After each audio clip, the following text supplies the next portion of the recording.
I speak to you today with feelings of profound sorrow. Throughout her life, Her Majesty the Queen, my beloved mother, was an inspiration, an example to me and to all my family. And we owe her the most heartfelt debt any family could owe to their mother, for her love, affection, guidance, understanding, and example.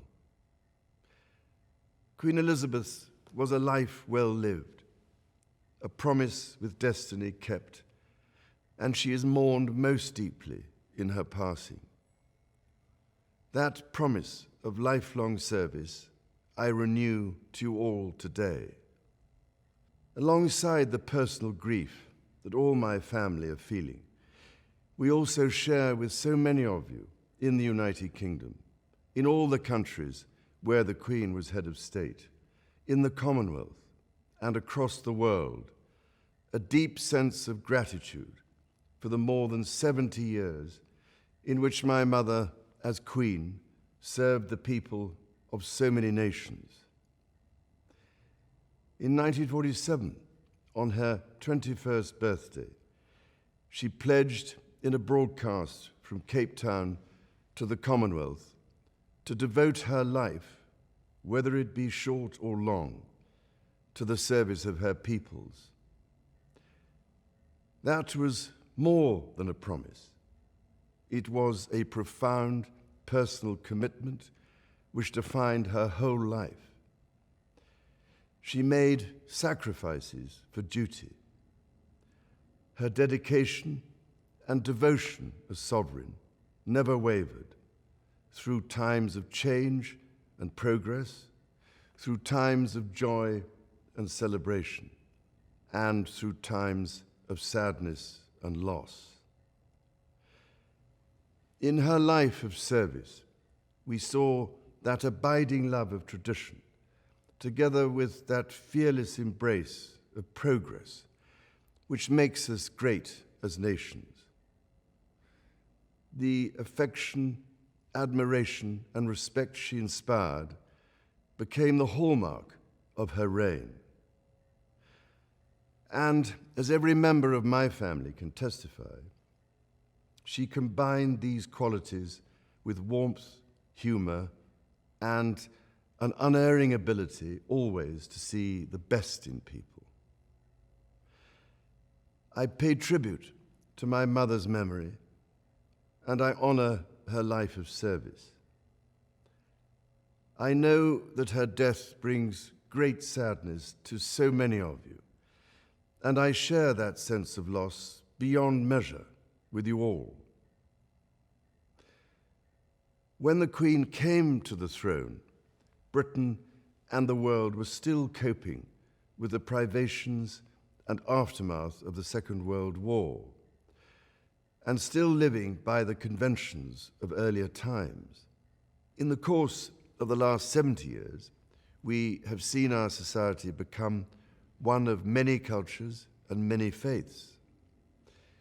The institutions of the state have changed in turn. But through all changes and challenges, our nation and the wider family of realms, of whose talents, traditions, and achievements I am so inexpressibly proud, have prospered and flourished. Our values have remained and must remain constant. The role and the duties of monarchy also remain, as does the sovereign's particular relationship and responsibility towards the Church of England, the church in which my own faith is so deeply rooted. In that faith and the values it inspires, I have been brought up to cherish a sense of duty to others and to hold in the greatest respect the precious traditions, freedoms, and responsibilities of our unique history and our system of parliamentary government. As the Queen herself did with such unswerving devotion, I too now solemnly pledge myself throughout the remaining time God grants me, to uphold the constitutional principles at the heart of our nation. And wherever you may live in the United Kingdom, or in the realms and territories across the world, and whatever may be your background or beliefs, I shall endeavor to serve you with loyalty, respect, and love, as I have throughout my life. My life will, of course, change as I take up my new responsibilities. It will no longer be possible for me to give so much of my time and energies to the charities and issues for which I care so deeply. But I know this important work will go on in the trusted hands of others. This is also a time of change for my family. I count on the loving help of my darling wife, Camilla. In recognition of her own loyal public service since our marriage 17 years ago, she becomes my Queen Consort. I know she will bring to the demands of her new role the steadfast devotion to duty on which I have come to rely so much. As my heir, William now assumes the Scottish titles which have meant so much to me. He succeeds me as Duke of Cornwall and takes on the responsibilities for the Duchy of Cornwall, which I have undertaken for more than 5 decades.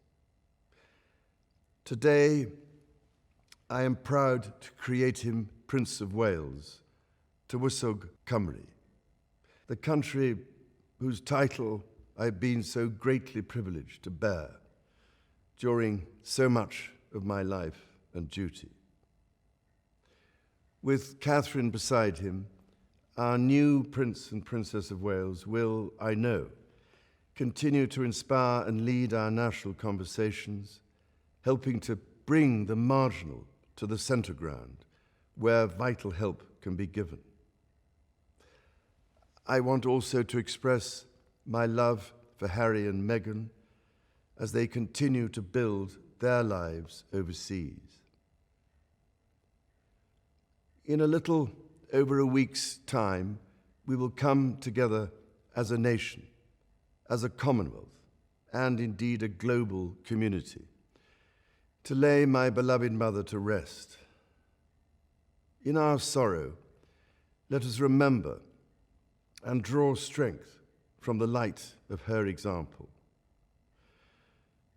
On behalf of all my family, I can only offer the most sincere and heartfelt thanks for your condolences and support.